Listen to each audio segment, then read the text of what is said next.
You have to fight the male. You have to fight the male. There's no other way. You have to. And the secret there is fighting the male without losing your femininity. Hey, hello, everyone. Welcome to another episode of Living African podcast.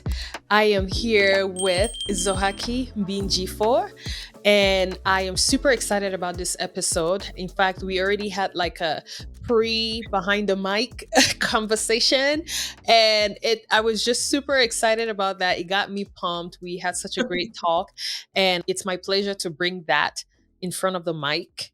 So today I want our conversation to be all about empowering our community, especially women, empowering our community and women professionally, in the family, and just in life as a whole. So I will give a quick intro about Ms. Zoh Akiy. Ms. Zoh Akiy is a visionary, executive, talented, strategic, and servant leader. Ms. Zoh Akiy offers a distinctive 2+ decade long career in the public and private health sector, leadership in international development and business across Africa. Ms. Zoh Akiy is an inspiring strategic leader, award-winning director on boards, a businesswoman, a coach, and a public speaker.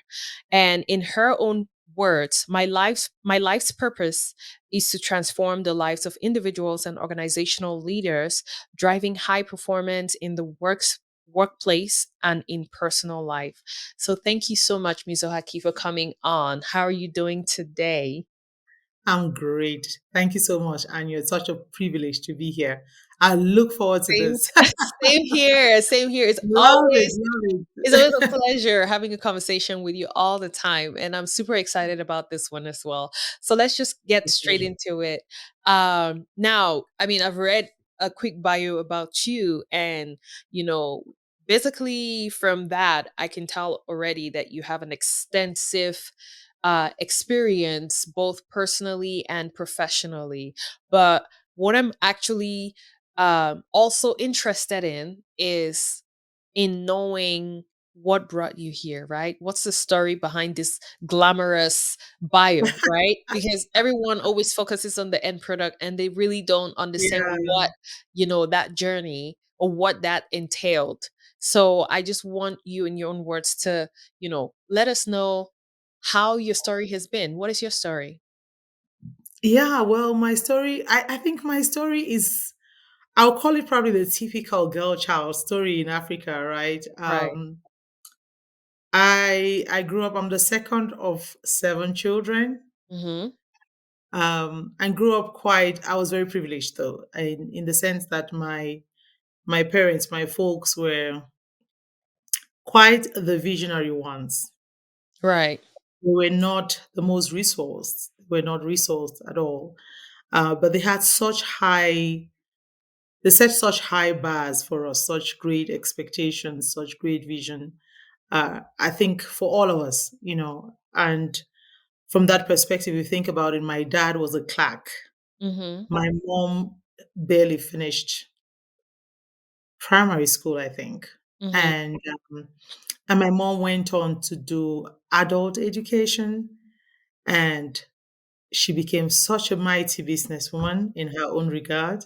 Yeah. And when my dad fell ill in late in our high school days, my mom literally sent us all to university Mm-hmm. and then sent us all overseas.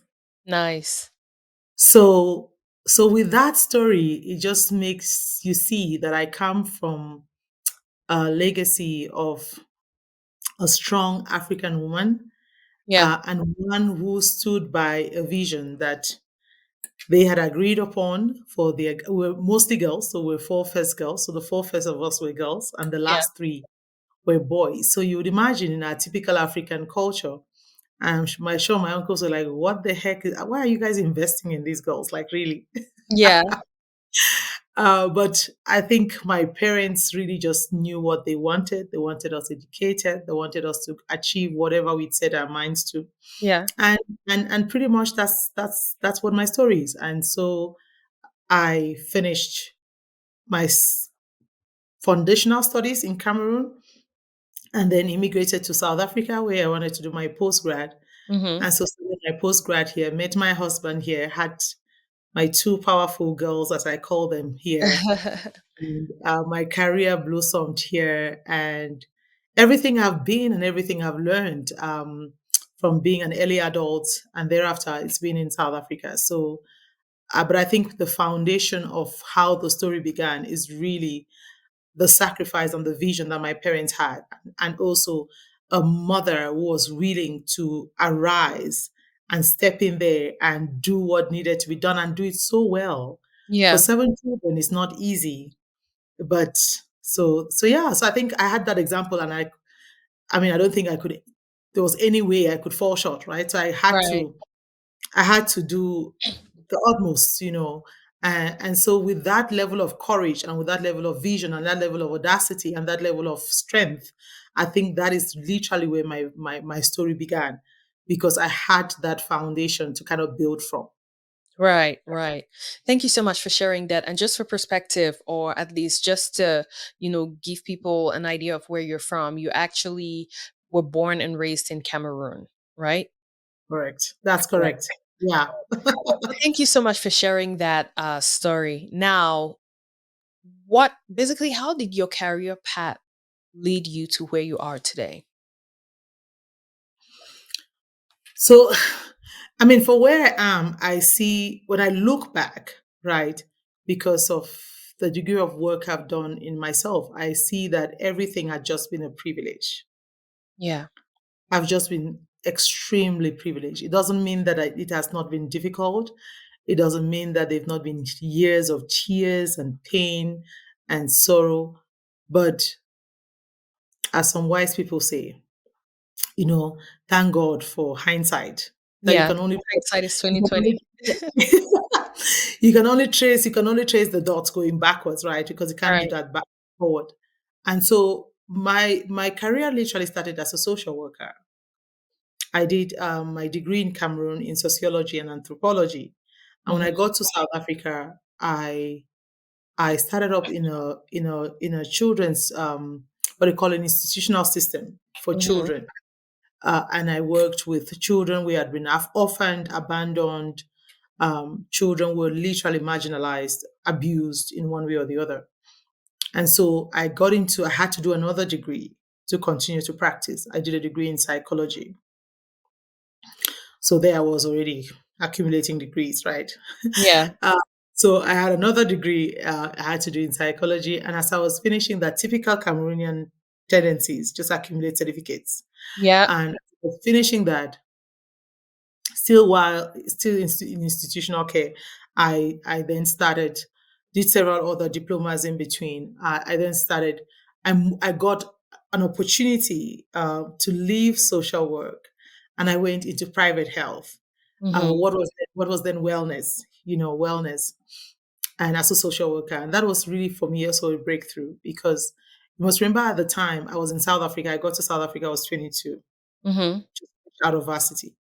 And at the time in South Africa, if you know the history of South Africa, in '98, there were not many women of color Yeah.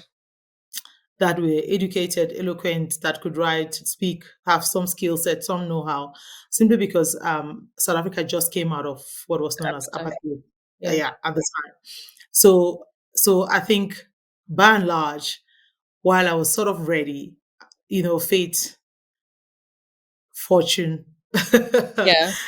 and what some people will call luck, even though there's no luck, just Yeah. readiness. At the time and opportunity happens to all of us, right? Yeah, to everybody.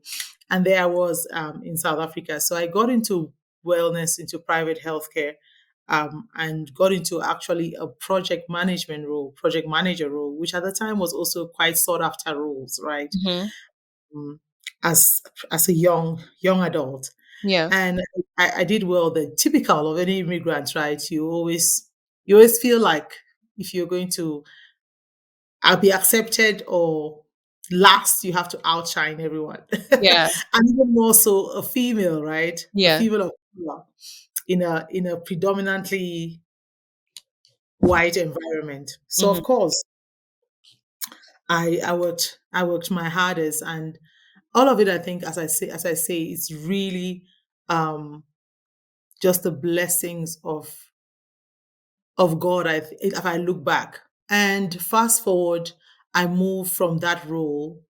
By the time I think it was mid 2000s, yeah, about 2006, 2007, I got into my first directorship role. Mm-hmm. Now, I mean, that was, but let me just go back a bit.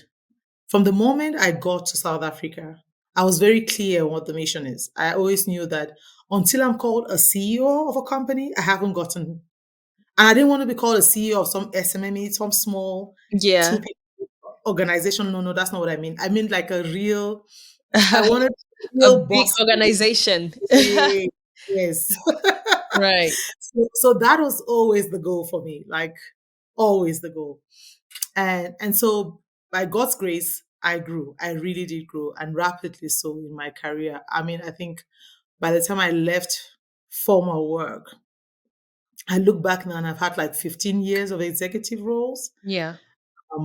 And that and commensurate 15 years of sitting on boards of large organizations. And I think Mhm. that's been such a privilege. I've just had this hunger and the eagerness, the zeal to learn and to do and to be the best when I'm given an opportunity.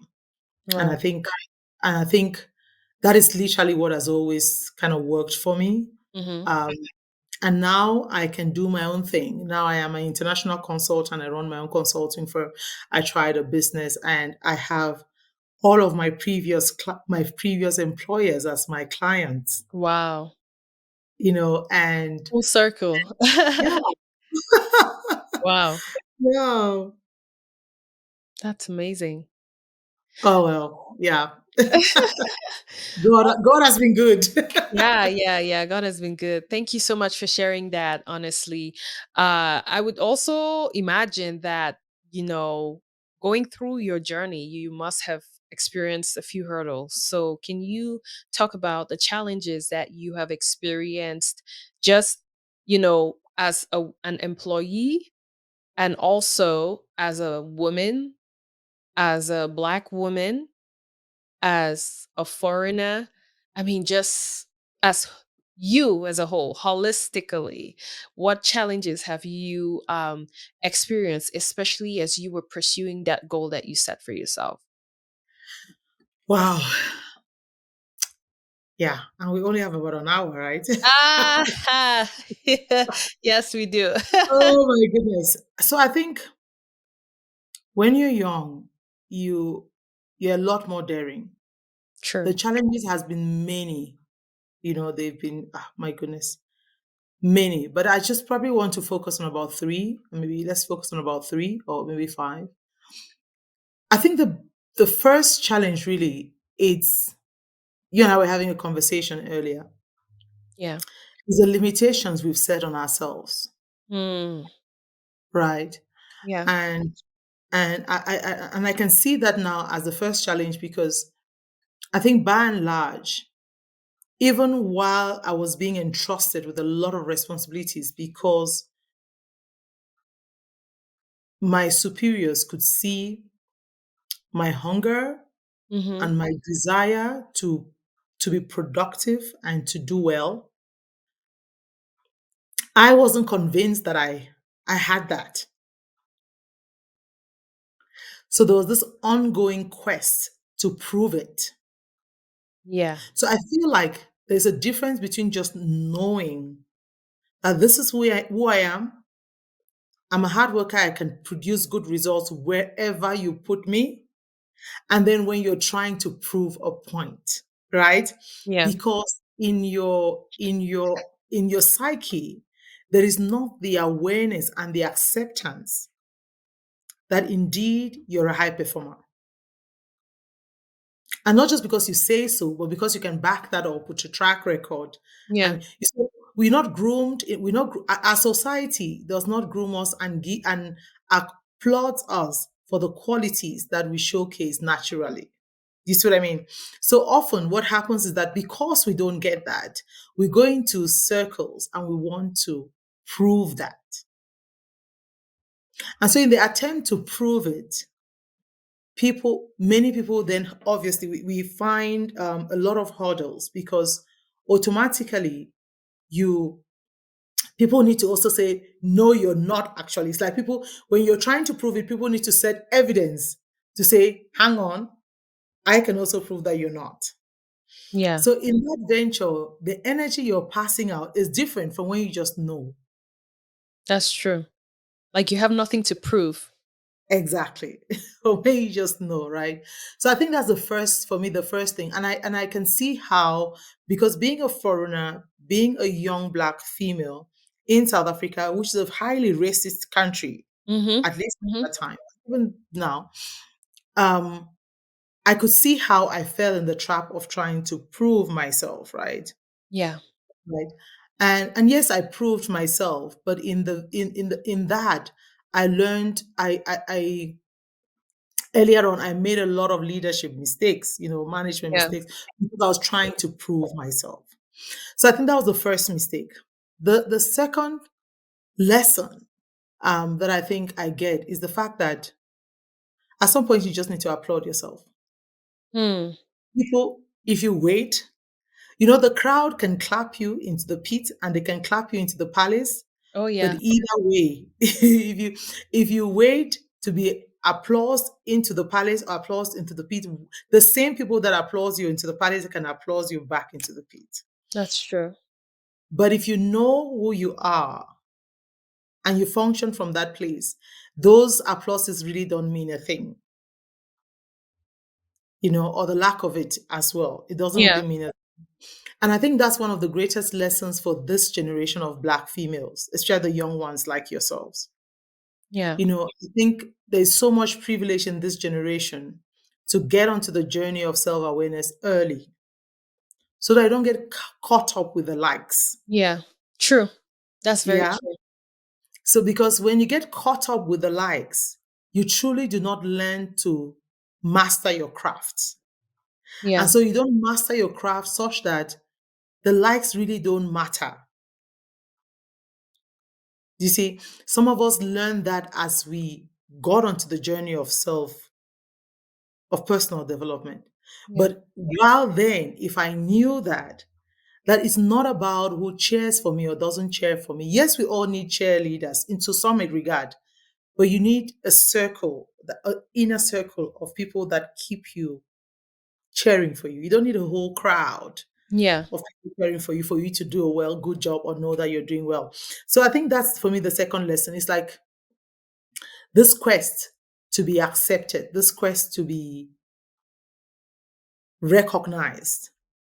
You know, in the meantime, if I just hone into your craft and do that well, that will speak for itself. You know, and of course, there are several other challenges, like you have to fight the male. You have to fight the male. There's no other way. That's You true. have to, and the secret there is fighting the male without losing your femininity. Oh yeah. Oh yeah. You know, That's true. and that for me, that's one of my biggest victories, if I can think. Soft victories is No. that I mean, soft victories is like, it's not something that is overt. It's not an award that you received. It's not a degree that you got Yeah. that everybody would applaud for. No. It's one of those victories that you know that you've been in the circle and you've gone through that circle and you've influenced that circle. That circle did not change you. Mm. And those are it's like soft skills. That's why I call it Yeah. soft victory. Yeah. Yeah. Because I remember the first time I got appointed to a board, and I mean, I guess like South Africa, like just globally, many women in an executive roles were wearing suits, right? And pants.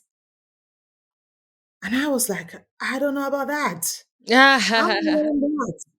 No. And you wouldn't believe while I was in varsity, I had very tomboyish tendencies. So I loved jeans and actually crop Mhm. tops. Like I, Mhm. I, I like the stomach out and the t-shirts. Right. Right. But when I got into these roles, I realized that what? If I if I want to play their game, somehow I don't know what I think again is divine wisdom. I knew that if I tried to play their game, I would fail at Yeah. it. Yeah. And somehow I knew that the only way I could beat this game is that I needed to be as true a black woman as possible. Oh, yes. So whether they call me black crazy, black loud, black whatever, I needed to own that unapologetically. So I never wore pants and suit. In fact, many of my colleagues will tell you I wore the cutest dresses. I was known as the dress queen. Mm-hmm. I always wore dresses to work, boardrooms. Sometimes with a jacket, if the dress needed a jacket, many times without. Because so it had an emotional connection for me. I refused, I did not want to become a man. Yeah. I was a married woman at the time, and I was definitely going to rock the boardroom, but not become a man. Yeah. And not feel any less or more because I was showing up like that. And I think that really played to my advantage because even in the boardroom, I had no issues like, oh, do you want coffee? Do you want tea? Like before the board meeting starts, I can make you coffee. But that doesn't mean that if we get onto talking to the financial, I'm not going to nail you on it. You know? Yeah. So I was very clear on what I was doing and why. And I think that has helped me a lot, that I can show up as my authentic self. And that began to become my differentiator. Yeah. That I wasn't one of those in the boardroom that couldn't laugh, that couldn't smile, that couldn't be loud. I refused. I said, no, I was not going to be boxed. Right. Right. No, I was, when it was a time for laughter, you better believe I will laugh as loud because I'm loud. Right. Right. So I had to push in an environment that was unconventional, not accepting of, what do you call it, of unconventional behavior, to show up authentically myself. Right. And before long, many people would love me. They were like, board meeting without Caroline, never the same. You Ah, know? No, yeah. exactly. And I tell young people that know your DNA and make sure you entrench it. You cement it. Because when you cement what makes you different, nobody can take your place. Right. So I think those are some of the challenges. I faced those challenges, but some of them I made mistakes with and I learned. Others I could see them from a mile away, and I stood on my guns. I'm like, this one, there's no way I'm becoming a white middle-aged man. I'm not. Right. So so Wow. yeah. I mean, everything, I feel like everything that comes out of your mouth is so intentional yet powerful. It's amazing because one would think, based on the question I asked, what challenges did you face? You would have been like, oh yeah, this happened to me, this, but it's like it's so amazing and just admirable at how you flipped it around into more of like an inspirational and educational session. You know what I mean? Like it's just mind Oh my blowing. I'm goodness. here for it. I love it. Thank you so much. I appreciate Oh my it. goodness. I mean, I feel like I personally am in a class. I'm in a classroom, so it's not only for the audience; it's for me too. So I'm super grateful for that. Thank you Oh no. so much. Yeah. Right. Yeah. Can I just say something? Yeah. I mean, I hear, I think it's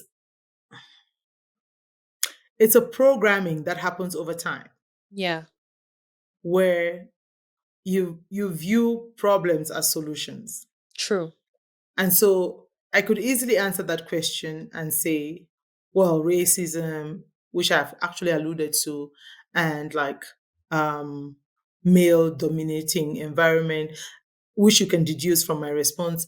But I feel like the responsibility, what you're really asking is about the lessons, right? Yes.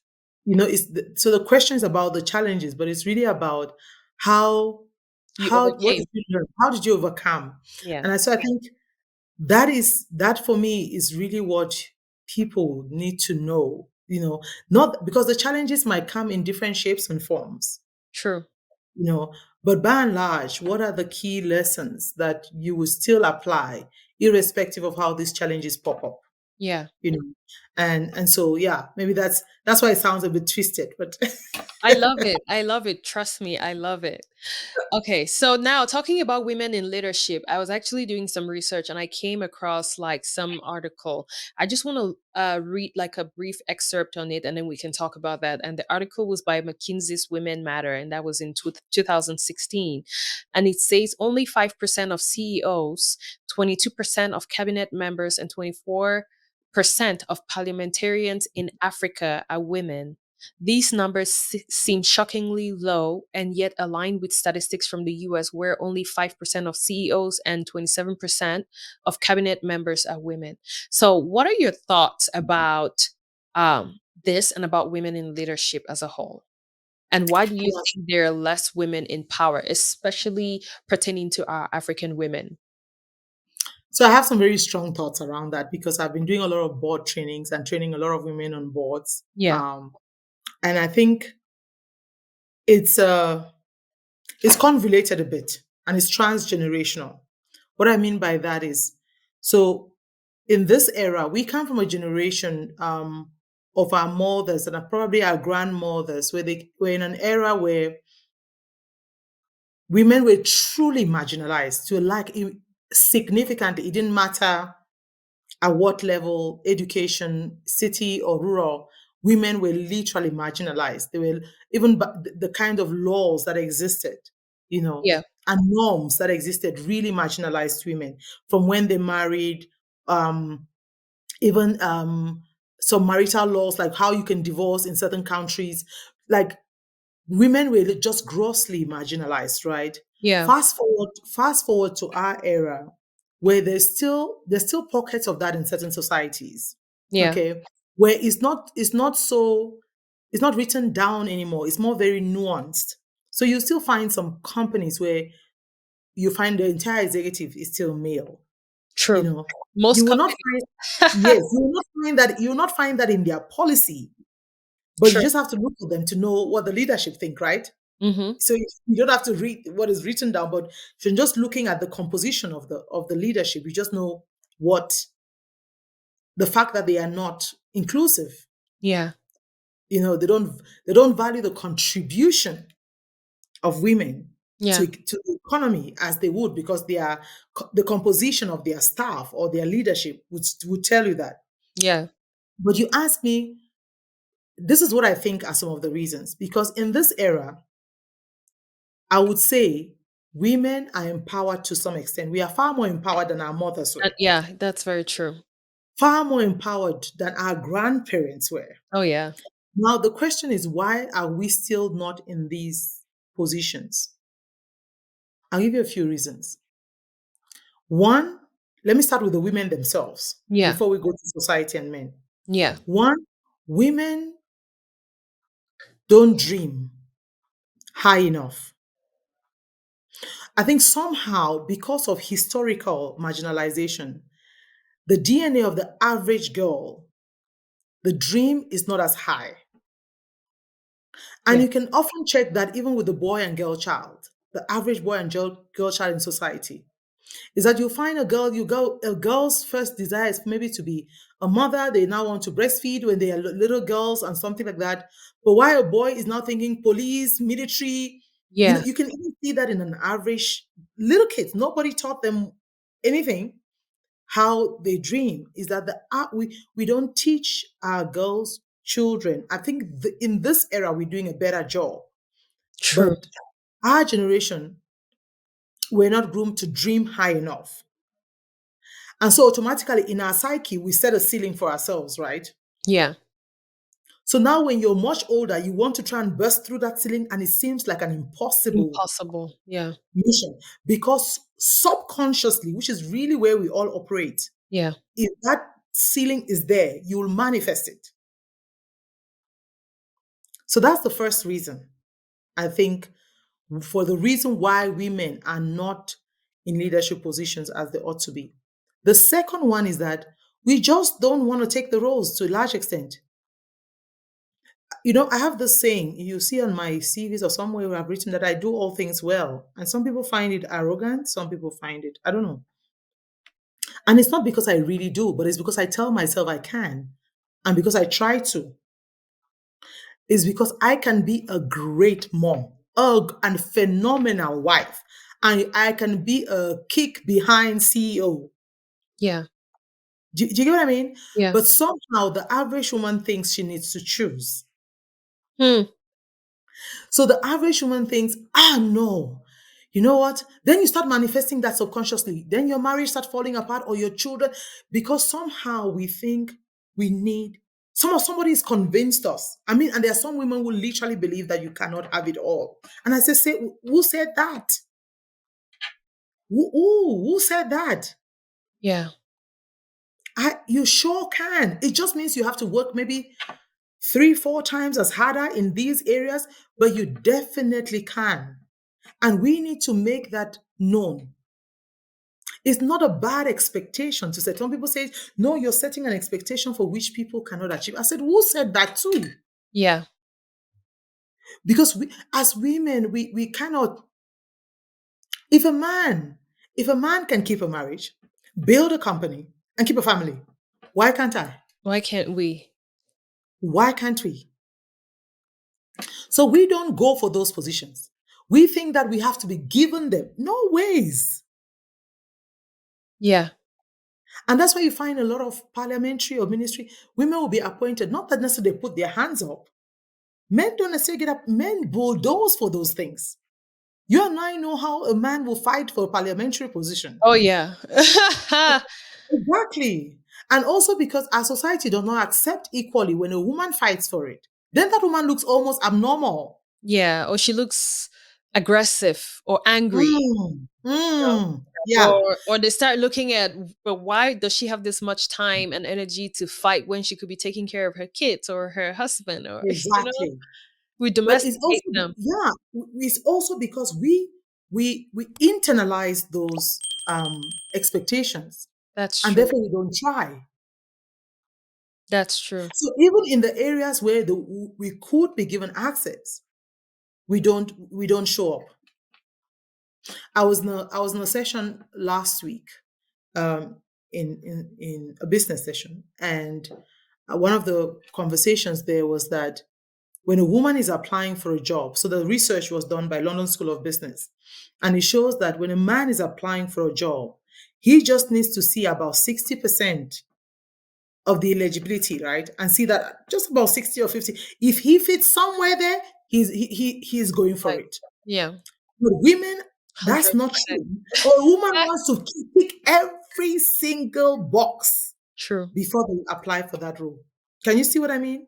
So somehow, I think because of the transgenerational marginalization, we shut ourselves out Yeah. by the way we think and act and behave. Not only, and I said I want to start with the women first, because we really are not daring enough. We're not bringing up girls to be audacious, to claim spaces, to go for their wildest dreams. We Yeah. need to start bringing up girls in that way. All right. And then externally, all the external factors we all know, those have not changed much, right? True. We know the external factors. The external factors that there are still some countries where traditional beliefs or even the laws of the land hinder many women from progressing to the extent that they want, right? We still know that. But the point is that in this era, we are in an era where you can push the boundary more likely than we could ever do Ever before. do. That's true. Yes. And so the challenge lies with us. Because you see that the statistics you read is a very well-known statistics. And of the women in parliament and ministry that you read, do you know that 60% contributing to that statistics is from Rwanda? Oh, interesting. Yeah. So most women in parliament and in the government in Rwanda now is about a 60-40%. But that's, you know why? Because there's a president who is making an intentional effort to do that. Wow. But that's exactly the problem, which means when you have a president who is not intentional about that, then what? So women would not apply, would not put their hands up. Women, and that's I think we must really begin to challenge ourselves, our sisters, because the more We challenge ourselves. Say, you can do this. We can pump your sister up. That, oh my goodness, you were born for this. Then we start dreaming differently. Until then, many women are just happy to be a mother, got to get to a manager role. Oh my goodness, you're, you've arrived, right? And you Yeah. have children and you're married. Life is perfect. Life is perfect. That's it. Like my box is checked and that's it. Boxes, exactly. Boxes are checked. And yet there are so many more levels to climb. There are so many more. I mean, if you have one business, also you can't have a whole conglomerate. Why? Right? Right? And we have examples in these days. So why are we settling for the years to years when there's so many more better things that are out there for us? I think we need to change ourselves. We really need to encourage one another, push one another, help each other dream. Because when we do that, you see, there are two kinds of hunger. When you're hungry, and can you still hear me? Yeah, I can hear you. Okay. So when you're hungry and you don't know where to get food, it's different from when you're hungry and you know where to get food. You place a demand for the food. Do you Yeah, get what I mean? that's And true. that's it. So we now, if we are hungry, we do know where to get food, place a demand for it. And if you see the women that push those boundaries and all, they get what they want. That's true. They do get it. So yeah, so that's my challenge to every woman and every girl child. Yes, yes, that's true. In light of that, now I would also think that there are a lot of women who really are hungry and they know where to get the food, but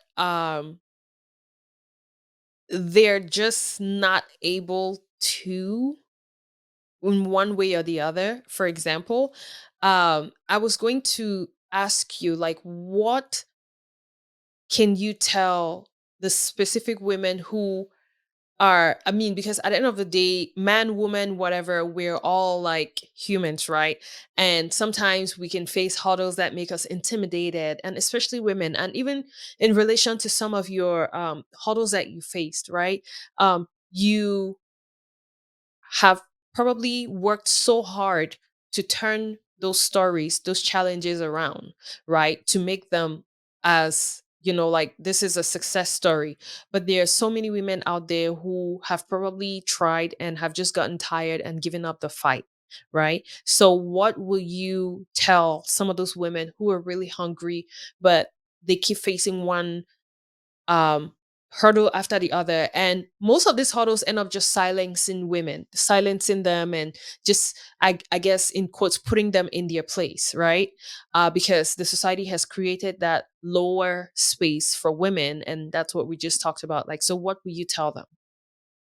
So I think that's a really good point because yes, there are many women out there who, by structural, systemic, um, still in a cultural environment where rising is a challenge, Yeah. right? But we also live in an era where there's a lot of knowledge. Yeah. If you think about Africa, one of the things that is true about Africa is that as poor as Africa is, the average African, and we know that, has a phone. Yeah, that's true. The poorest of African have a phone and probably even a smartphone, Yeah.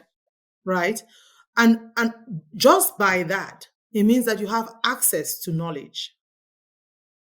The first thing I would say to any girl child, any woman listening to me, is that use what you have and grow in knowledge. The very fact that you can change what you know, you can change your life. Yeah. So whether you're in a rural area or not, or you're in a peri-urban, you're as poor as possible, you can grow in knowledge, which means you can learn a new thing, you can learn a new skill, you can learn something, you can change your circle. There might not be a physical circle. You can pluck yourself into a new circle, into a new influence. Do you get what I mean? Because Yeah. I think that's the first environment where you can begin to dream. Because you don't, you see, you only grow by growing in knowledge. You see, that's the truth be told. Yeah. The more knowledge you gain, the more your perspective shifts. There are two things we can do out of responsibility, right? Mm-hmm. Is we have to drive responsibly the notion that there is nothing that the average woman or girl can do, and yet cautiously challenge the average woman. Yeah. So it's almost that balance between recognizing that you are at a disadvantage, Yeah. but also challenging your kind of practices, behavior, and beliefs. Yeah. That would perpetuate, and not in a manner that says we are insensitive, but they say in a manner that says, I want to move you forward. Yeah. Do you see what I mean? I Mm-hmm. recognize your challenges and those who probably have been with you generationally, Yeah. and nobody's coming for you, Yeah. right? That's what we know. Even if the UN comes for you or some donor comes for you, right now, what can you reasonably do yourself? Yeah. And practically, my feedback is that you have a phone, you have some access, Yeah. you have some data from time to time, you have some access. When you have that access, use it to gain knowledge. Knowledge. I Yeah. remember when we were younger, we used to have what we call pen pals. Yeah. Pen pals, I remember. Exactly. Yes. A lot of us, I grew leaps and bounds by having a pen pal. And now I didn't have an email. I didn't have a phone. Yeah. Yeah. Writing letters. Why? That little approach changed my perspective. I grew up poor, disadvantaged, like many other girls. In fact, many people see us now think that we grew up with some dad in some high flying place. Hell no. No, none of that. But I'm saying that knowledge makes the change. Whether it's learning on YouTube how to sew, to knit, True. everything you need now is available. Set aside time, make some disciplines in your life to learn, get into new circles, belong to a different kind of groups on Facebook or something. Get somebody, befriend someone Yeah. that you think can add value. Get out of your circle. Maybe that is keeping you in the same, what's the word? In the same trap, rat Yeah. race, whatever, Yeah. and begin to think different. Just that. The moment you change perspective, you change opportunities. Wow. Please repeat that. The moment you I want that to sink in. The moment you change perspectives, you Yeah. change your opportunities. Yeah. And I think that is, as a Black woman, and somebody might hear me and say, oh, yes, she's speaking from a place of privilege. Hell no. I wasn't born in a place of privilege. I just gained a privileged mindset. Ah. That's a Wow. very different thing. Yeah. But I am using that mindset to challenge my own, to say, nobody's coming for us. So then what will you do? You can change your knowledge. You can change yourself. It begins by just one choices. Instead of just scrolling Facebook on end, Yeah. find a group. There are so many groups on social media. Find a group. Might be some network marketing or whatever. Just something you have not done before, you don't know, and get plugged in. And you'll see in a few months how that changes your life. So that's the first thing I would say. you know and of Yeah. course, there's the other thing of those that are parents. Enable dreams. Let's get out of the mindset that you have to be so degreed, and Yeah. there are so many talented African girls and boys, Yeah. but we do not give them opportunities because we're looking at how the pedigrees, right? Yeah. The degrees and all of that. I think we should get out of that. We all should own the responsibility of getting out of that and begin to give responsibility to those we see have the potential and have the skills and have the hunger. I always Yeah. say I hire character and I train skills Mm. because I know I was not skilled when I got hired. But character, oh boy, you've not seen a young girl more hungry and determined to do what it takes to get in there. And that is enough. You can train them to get what it needs to be done. So that is what we must all seek to do because character and skills you can assess, you can measure. Character is difficult to measure. You just enjoy it. It's just like a fruit. Yeah. It's just something. So yeah, I think those are the two things I would say for now. For just I don't know. I feel very passionate about that because I always feel like if I look at my mom, who was literally hardly finished primary school, Yeah. right? But just gaining different knowledge. My mom grew. I mean, I think being Cameroonian, what do you call it? The plantations. What do they call this thing again? The camps in Moyoka. Yeah. Yeah. The CDC The camps city and is the yeah. camps. So that's the kind of area my mom grew up in. She didn't even finish primary school because her brothers had to be sent to school. And by Right. boy oh boy, her brothers were sent to Sase of all places. Mhm. Oh, well. Yeah. And she didn't even finish school, right? But can you imagine how just having a vision that her life cannot be the same and just determining for herself that she can go to adult education when she got married, my mom was 16, 17, right? Had kids Mhm. like many average disadvantaged girls. And that's what I always say, if she can, many of us can. Yeah. We really can. And I think it's not that we do not recognize the difficulty, it's about challenging the perspectives. Yeah. So that's what really draws people out of bondage. It's telling them that I hear you. I hear that you only have 1 rand or two, $1 right now. But the question is, how do you use the $1? I hear that you only have 1 gig a month. How do you use the 1 gig? Right? As Yeah. opposed to, I can give you if I give you 5 gigs and I give you 10 gigs, that's great. But if you do the same thing with it, how's that going to change you in the long run? Yeah. So yeah, so I know you probably get some interesting comments back, but this I am so determined for because I think that Right. when when we keep pushing, I don't want to call them. I think it's a justified rhetoric, but I own. It says take back your life. I want Yeah. people to take back their lives. Yeah. Take back their lives to the extent that you can. I know some women are caught in marriages where they're in societies where they just cannot have a voice. You might not be able to speak in your own family. But let me tell you, anybody that brings an opportunity to a family changes the trajectory of that family. True. You see?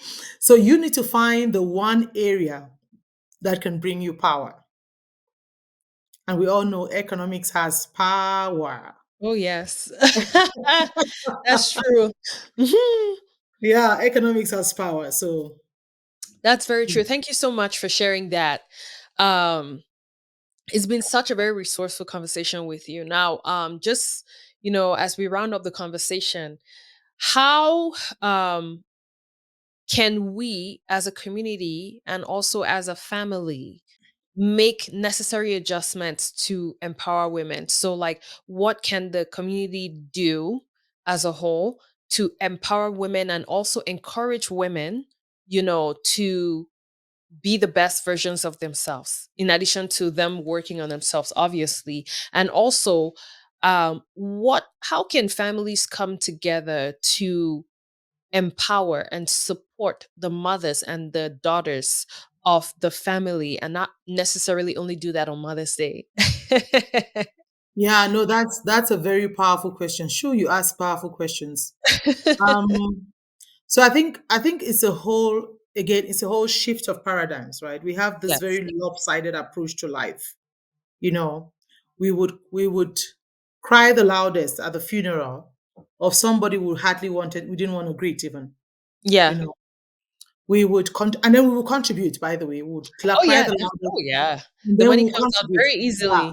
We'll Mhm. contribute financially because we want to be seen, known, and acclaimed Yeah. as the one who always contributes in every funeral. Can you Mhm. imagine? That is that's It's just all what about us and not even the person, you know? Yeah. So that's what we would do. What we'll also do is that we'll do the most lavish, I don't know how to call it in proper English, born house. Oh, yeah, yeah, yeah. True. Um, it's kind of like an African baby shower. Yeah, an Right? African baby shower, right? Yeah. We'll do the most lavish thing. So we really have to reorder our priorities, our paradigm. But Mm. if a friend said, you know what, I'm starting a business and I'm having let's say a business born house, Mm. nobody will show up, right? Mhm. Mhm. They'll be like, what the heck? Why should I come and give money to your stuff? But the same people will buy you Pampers, Yeah. whatever else, Yeah. right? And I think it goes to the same point is we need to first reorder our priorities.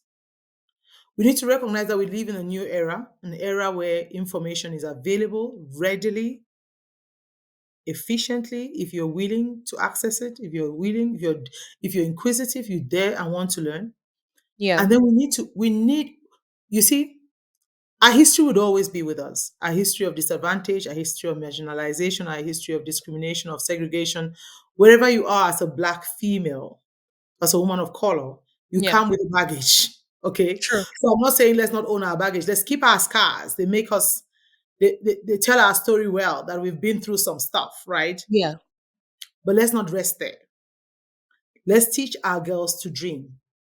Let's denounce this male child, girl child story, right? That there's nothing a girl cannot do probably better than a Yeah. boy. Let's denounce that. Let's give the girls the ability to dream their wildest dreams. Yeah. Let's invest in opportunities, in memories. Let's invest in those things. We still, and there's nothing wrong in investing, but we're still very stuck. Africans would buy houses, whether the houses nobody lives in them, whether it's falling apart, whether it's not even being maintained, but they'll just put money in houses, but Houses, yeah. they will not That's put the money in goal. a business. Yeah, Right, right. exactly. I think you said something earlier when we are just having a conversation that we just easily get stuck. Yeah. And I think as women, when we challenge our sisters, when we challenge our brothers, when we challenge ourselves, our friends, to say, oh no, let your child go play piano. Why not? Yeah. Because little things like that, let the girl go play piano. How do you know she's not the next? Yeah. What's the best piano player? Somebody, I don't know who that is. Right. She could be, but you would Yeah. not know if she doesn't try it out. And then say, oh no, I don't. Why should she play ballet? Whatever she wants to do, play soccer. Let her go play soccer. Yeah. And I think in allowing ourselves to be adventurous with Yeah. skills and talents, Mhm. we enter new territories. We enter That's new very true. platforms. My daughter, my oldest daughter, first remember we are foreign blacks. My Right. oldest daughter was one of the first tennis players, black Mhm. female tennis players Mhm. in this province where we live, Wow. right?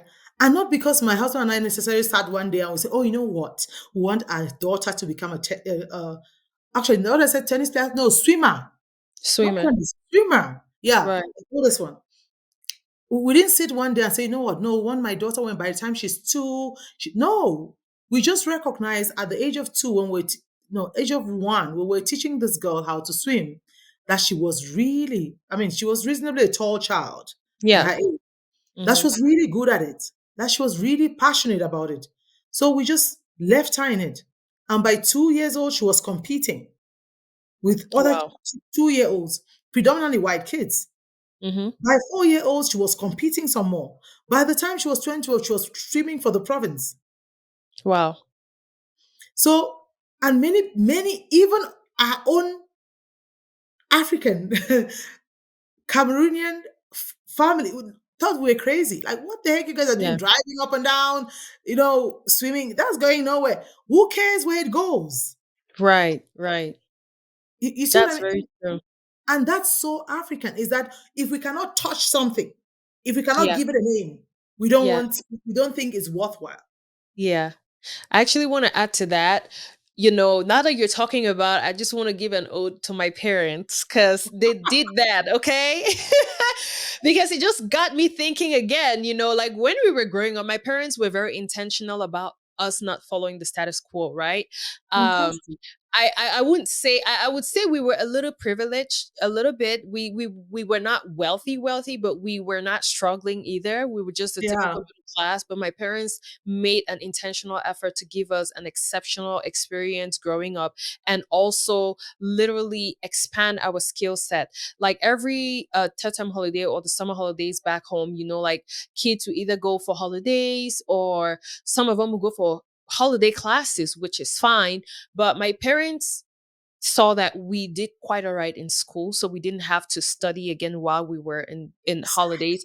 And even if we had to go visit family members for the holidays, we literally would go for like 2 weeks or even 3 weeks at the most. But before that, we had to do a skill set. I remember, I mean, when I was in class 7, we did computer. Like that's how I had my first email. People thought I was crazy, like, why are you having an email? Like, no, I had my first email when I was in class 7. From one, we learned how to sew. Like Wow. my sister and I went learned how to sew. My brother learned how to shave, like going to he went to a barber to learn how to shave his head. We learned how to we went, and then after that, every holiday we went, there was this music seminar. So we learned how to play piano, we learned how to sing, we learned how to play other musical instruments. It was a 2-week Oh, wow. seminar. We went out, like we went away from the house for 2 weeks, and we learned how to play tennis, we learned how to do hair, which all these skill sets have actually helped me as an adult living by myself, especially the hairdo aspect of it. Because when I was in college, that was literally my main source of income, doing people's Wow. hair. So my parents just did not let us follow what everyone else was doing. And people were always like, oh, you guys are always doing something, you guys are always doing something or whatever. But we were like, yeah, we actually enjoyed it. And that's how we came to realize about discover what we liked and what we did not like. And that's So what makes your blueprint different, right? yeah, And yeah, I think as Africans, we are very uncomfortable being different. true. That's We very like true.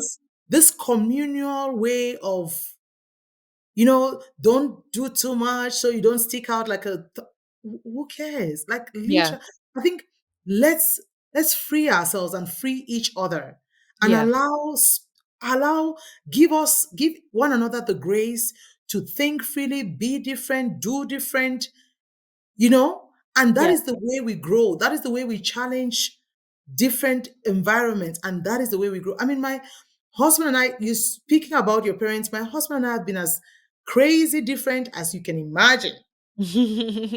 Really, I mean, in our society, my youngest daughter had to leave home at 16, and that's because I was also feeling stuck, right? Hmm. She should Hmm. have left home at about 14 or even 12 to play tennis. Yeah, But I was like, hell no, I don't know about this. You know? yeah, But eventually I could realize that, okay, Caroline, this is more about you than about the child, right? And she left at the age of 16. But can I tell you, our society is like, what?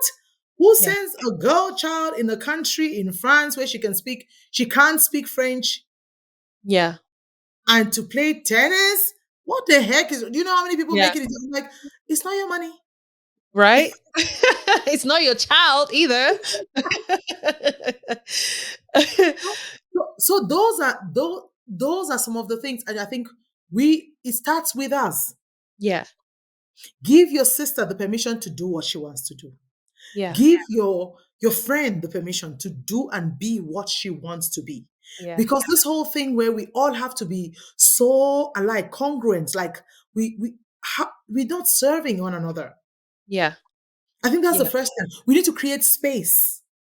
Maybe yeah, let's narrow it down. Let's make space for our differences. yeah. Let's make space to dream differently. Let's make space to be different. Let's Yeah. make space to say, you know what, I don't want to work for someone. I just want to be an entrepreneur. And that should be Yeah. better. That should be okay. There are Yeah. families who fall apart because one person chooses to be an entrepreneur. That Yeah. person almost gets rejected, sidelined, like as if you lost your way, Yeah. An outcast. an outcast, Yeah. right? And that's because we just don't have vision. I think because of colonialism, slavery, we have this, if I can take care of myself, what brings in the bacon, and I Yeah. can take care of my family, and I can give to my parents, that is fine. We don't understand legacy, that we can live a life larger than self, Mm. larger than our nucleus. Mm, We mm, don't mm. understand that. And so we really need, I mean, don't get me started. Oh boy, we're just starting. We're just starting. Oh my God, this is so empowering. And if people don't even know, you are actually a life coach. So let's talk about that as well, because the audience definitely should be reaching out for you for life coach services, obviously. Wow. Well, so again, in my typical nature of not fitting into the mold, if you know Yeah. coaching is categorized into different, I don't want to use category again, whatever branches. Let me put it that way. Yeah. So there's coaching, there's executive coaching, which is literally just because people like elitist stuff, right? Hmm. So where you coach executives, right? And it's literally around strategy, performance, leadership, and all of that. Then there's just performance based coaching, which is really around if somebody is really struggling to perform in an area, how you move them from point A to B. It's really goal focused, Hmm. for lack of a better word. And then there's just what I call, many people don't like to talk about life focused coaching, but I think by and large, the reason we do what we do is birth whether we have meaning out of our lives or we don't, Mm. whether we have a sense of direction or we don't. Yeah. You see, whether you become an executive or you stay a manager, it comes out of the core of who you are. So, life focused coaching really deals with the core of who you are. And I've been privileged. I have clients all over the world, like in South Africa, Hmm. Berlin, and all of that. So, it's really, as I said, I've seen myself as privileged because by my disposition, I've had to do things that I never thought I would probably do, Yeah. but also because I'm very audacious. Yeah. So life focus coaching is really about grounding you to operate from who you really want to be. What are your values? What do you want to be known for? Why do you want to become an executive? Why do you want to be an influencer if you want to be an influencer? What what are the motives? You need to go deep and find the reason why you do the things you do. So you ask the why upon a why until you get to the very root why of Yeah. what you do, of why you want to do what you do. And I find that when you can touch that, anything else becomes easy. Yeah. Anything else become easy. So that's life focus question. So I've been doing that for a while. I do it extensively for executives, just general people, male, female, Hmm. marriage, especially because everything should start with a vision. People Yeah. don't have visions for their lives. Many people just, you ask them, "What? I need money." For what? Yeah. Money is What? kind of a secondary goal to, it Why? should be a secondary goal to achieve the primary goal and not the primary goal. Exactly. Yeah. Like you need money, and also I just want to be famous. What? Why? Yeah. Like, does your family even like you? Like, let's start there. Ah. Right. Yeah. And what does it take? Do you have the gravitas for fame? What do you need? What do you want to be famous for? Yeah. Do you understand? What difference are you going to make that has not been done before? If it's been done before, how are you going to do it differently? So coaching is such a powerful tool because coaching is what it helps you bring out the answers that lies within you. Yeah. that otherwise you would not ask yourself, Yeah. because we are all in a rat race, right? We're all in Yeah. a rat race. So coaching helps you challenge those paradigms, perspective, ask yourself those questions, spend time thinking about why you do the things you do, how you do it, and when you do it. That would otherwise, if you are left to your own devices, you would never get there. Yeah. Yeah. So that's what I do. Besides running my Right. business. Your besides running your multi-company empire. I wish, not there yet, but getting there. We're getting there, right? Getting Wow. there. Thank you so much. Oh my God. Oh This no. was such an empowering episode, probably the most empowering episodes I've Oh had on this no. platform. And Oh I no. Thank definitely you will so be much. needing you to come back sometime soon in the future. But I am Oh, thank you super, so much. super duper grateful for you taking that time out of your schedule to come on here and just spill this, this tips, spill this knowledge to us. And I hope that each and every one of us, especially African women, have been empowered by the Yeah. words that have come out of your mouth. Do you have Uh, any last words to say before we round up? yeah. No, no. I don't. I mean, nothing groundbreaking or anything of that sort. It's just don't believe anything else that tells you you can't. Yeah. I always say the phrase "I am" is for somebody to complete it. So Yeah. complete it. Yeah. I am this. I am that. Yeah. If you can just complete that sentence for yourself, then you realize there's really nothing you cannot do. Yeah. There's truly nothing. Wherever you are, even the most remotest village, Yeah. you are somebody. Yeah. And so arise to that, because it's truly, you can. Oh, You really yes. can. True, true, true, true. Thank you so much. Oh my God, that's a powerful way to end this conversation. I hope that the audience has taken one or two things, and I also want to call on all of us to always remember to be kind to one another.